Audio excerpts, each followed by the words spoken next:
Here are the first 5 mods to do to your Moto Guzzi V85TT now.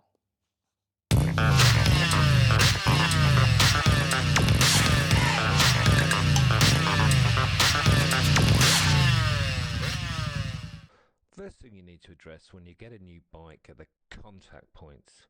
Hands, feet, arse. This bike's got amazing ergonomics. The seat's soft and wide and all day comfortable.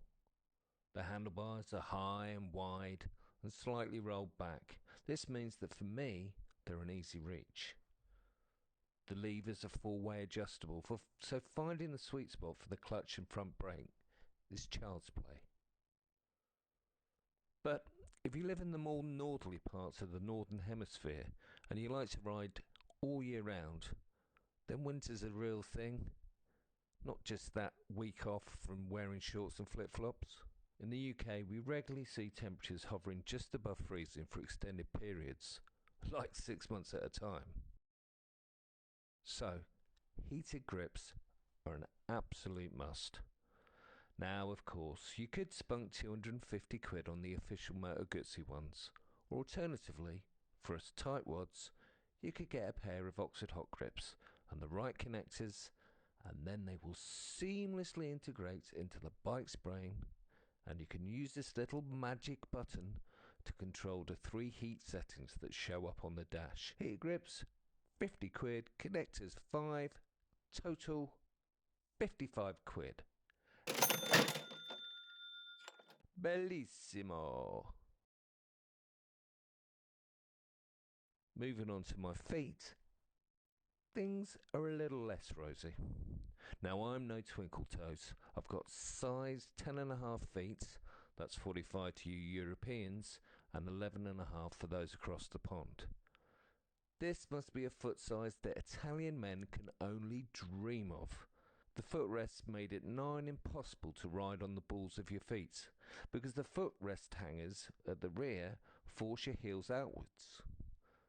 Riding on your arches is okay for mile munching, but when I want to get a lick on, I like to get me tootsies up and out of the way so I can lean the bike over enthusiastically.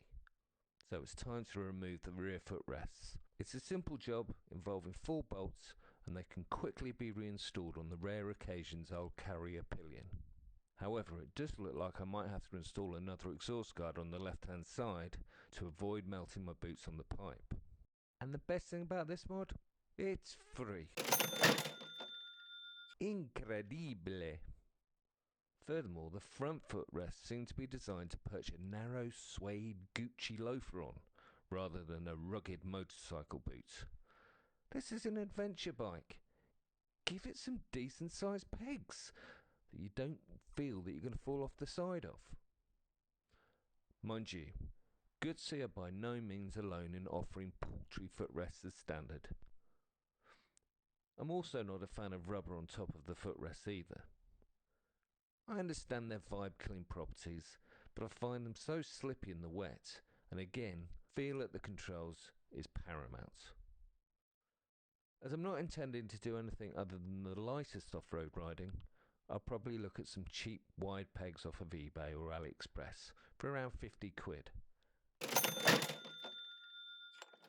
If we rode around the same roads all the time, then life would get pretty boring pretty quick. And the V85TT is an adventure bike, right? So having a sat-nav device is important to be able to take you to all those amazing places, and more importantly, getting you back home in time for tea. Mounting your navigation device in an inobtrusive yet highly visible position demands an accessory bar above the dash. These can be had for a piffling amount off the internet, take minutes to fit, and can double up as a place to mount your head-facing action camera. Sweet. Costs you around 25 quid.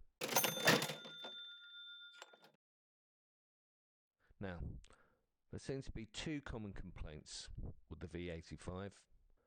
One is Piaggio's indifference to their dealer network and the time it takes to get hold of spares, and 2, the buffeting from the stock windscreen. I've trawled through hundreds of forum pages on the subject, and I've seen some pretty radical solutions to the problem, from a massive screen about 3 times higher than stock to others removing the screen altogether. The standard mirrors on most bikes seem to kick up a whole load of turbulence that pummels your head just where you don't want it. So I've got these small foldable mirrors that are attached to the ends of the bark busters. I'll take the whole shooting match off of the Norden and install them on the Guzzi. I'll also get some of those little wind deflectors that attach to the front of the tank, 'cause every little bit helps. 20 quid. Bosh. Grazie mille. Last but not least are the engine bars. Whilst for me, the real beauty of the Moto Guzzi V twin engine is the way the cylinder heads stick out the sides, it does leave them rather vulnerable in case you drop the bike, whether that's at a standstill or travelling at speed. Of course, they compromise the aesthetics somewhat, but the V85TT gets away with it because it's a rugged looking machine. Again, the bars will double up as places to attach an action cam to, so I can get all those interesting new angles.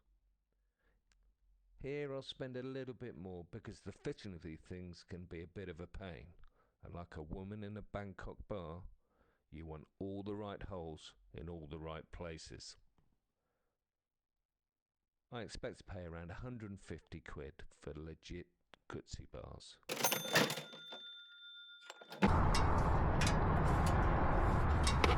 So there you have it. The first 5 mods I'll do on my 2023 Moto Guzzi V85TT. In total, they'll set me back around £300 and a few hours in the garage to fit them all.